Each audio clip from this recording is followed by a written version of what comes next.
Halo, salam jumpa di Podcast Polri. Kali ini bersama saya Tommy Ristanto. Podcast Polri selalu membahas berbagai topik-topik menarik, terutama yang terkait dengan hukum. Nah, kali ini kita akan membahas tema yang juga sangat penting, cegah tangkal aksi begal. Kita ketahui belakangan marak sekali begal di berbagai daerah.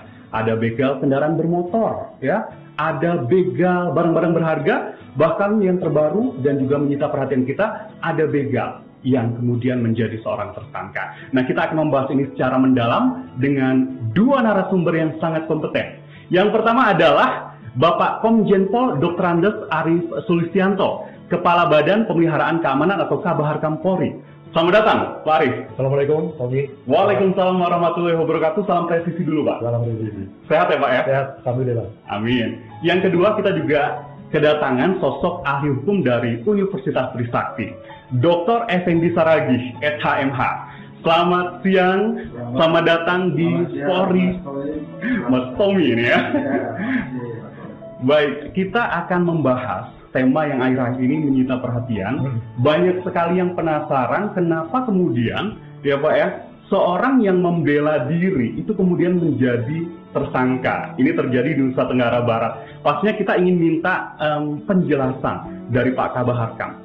Apakah ini memungkinkan atau bagaimana sebenarnya hukum mengatur seorang korban hingga kemudian menjadi tersangka dalam konstruksi hukum, Pak? Ya, terima kasih, Tommy. Kejadian di Lombok Tengah ya, di Polres Lombok Tengah yang menimpa saudara Ahmad Sinta.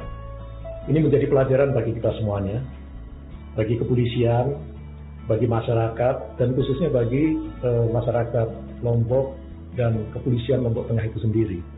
Apa yang harus kita jadikan pelajaran? Bagi kepolisian, dengan adanya kejadian ini harus menjadi introspeksi terhadap upaya-upaya pemeliharaan Kamtipmas yang dilakukan selama ini. Karena salah satu tugas penting bagi kepolisian adalah memelihara Kamtipmas yang tujuannya adalah to protect and to serve the people, mencegah, melindungi, dan melayani masyarakat. Artinya ketika terjadi satu tindak pidana, maka aspek pencegahan ini tidak berjalan dengan efektif. Memang cukup sulit, kita tidak bisa memprediksi kejahatan itu ada di mana. Akhirnya begitu ada kejadian, pasti ada eksesnya. Nah, di dalam tugas-tugas pemeliharaan Kamtipmas itu ada dua bidang tugas dua kegiatan yang dilakukan oleh kepolisian. Yang pertama adalah tugas preemptif, yang kedua tugas preventif. Tugas preemptif itu penekanannya adalah bagaimana kita menumbuhkan kesadaran masyarakat untuk mematuhi hukum. Jangan sampai menjadi pelaku kejahatan, dan yang kedua jangan sampai menjadi korban kejahatan. Ini yang menjadi penekanan di dalam tugas-tugas preemptif. Sehingga ketika masyarakat sadar hukum, seluruh masyarakat sadar hukum, dia tidak akan melakukan pelanggaran hukum, melakukan tindakan kejahatan, maka itu masyarakat akan menjadi baik. Kemudian juga jangan sampai dirinya sendiri menjadi pelaku kejahatan atau malah menjadi korban kejahatan. Caranya bagaimana? Hati-hati. Ketika ibu-ibu ke pasar, tempat ramai, jangan menggunakan perhiasan yang menyolok. Kemudian kepolisian pasti menyampaikan mana tempat-tempat rawan, jangan sendirian.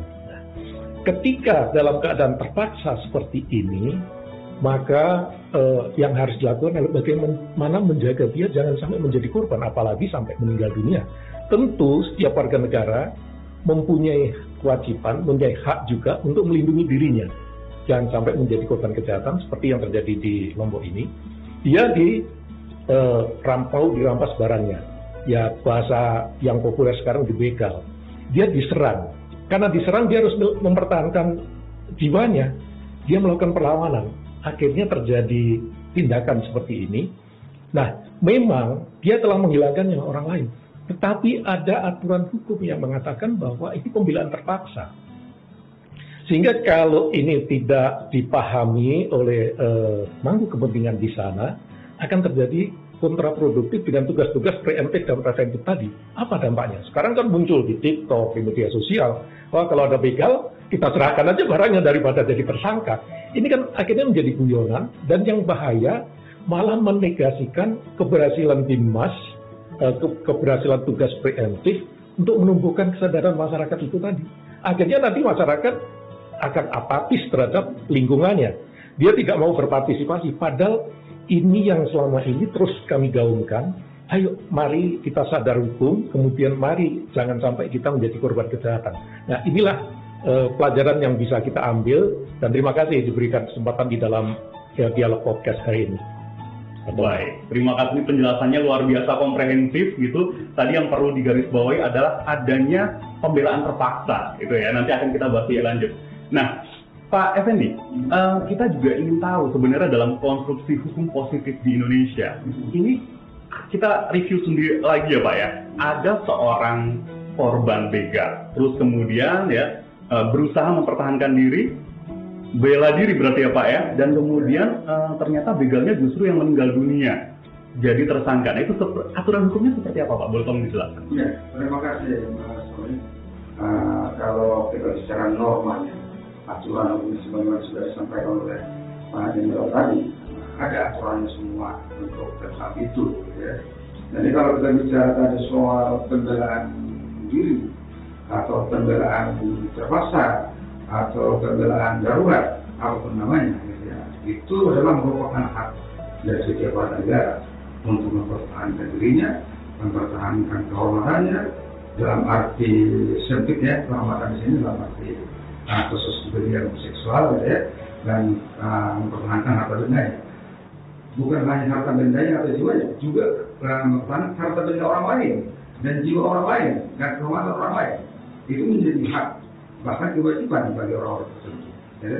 Dan untuk itu sudah diatur sebenarnya secara jelas di ketentuan KUHP pasal 49 ya, ayat 1 ayat 2. Ayat 1 disebutkan bahwa tidak dipidana suatu perbuatan yang dilakukan untuk pembelaan terpaksa, ya, untuk mempertahankan jiwanya atau jiwa orang lain, kehormatannya atau kehormatan orang lain, hartanya atau harta orang lain.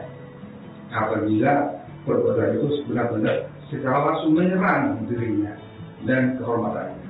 Artinya di situ memang diberikan semacam kebenaran, gitu ya, kepada seseorang untuk melakukan suatu tindakan asal tujuannya adalah untuk pembelaan dirinya. Nah, itu sebaiknya dia diberikan.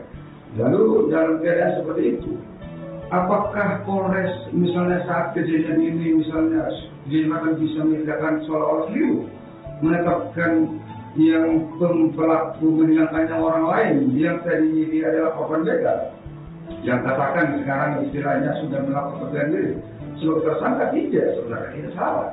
Jadi di dalam pasal 49 itu seolah-olah nanti tidak pidana itu tetap ada. Tidak pidana itu benar terjadi, gitu. Ada di situ. Ada perbuatannya, ada yang bisa kita tanggung jawab. Lalu oleh undang-undang pasal 49 itu dibenarkan. Akhirnya unsur melawan hukumnya itu menjadi hilang, gitu. Unsur melawan hukumnya. Jadi dia tidak dipidana. Namanya yang dipidana itu adalah hakim sebenarnya. Sehingga penyidik yang menetapkan dia sebagai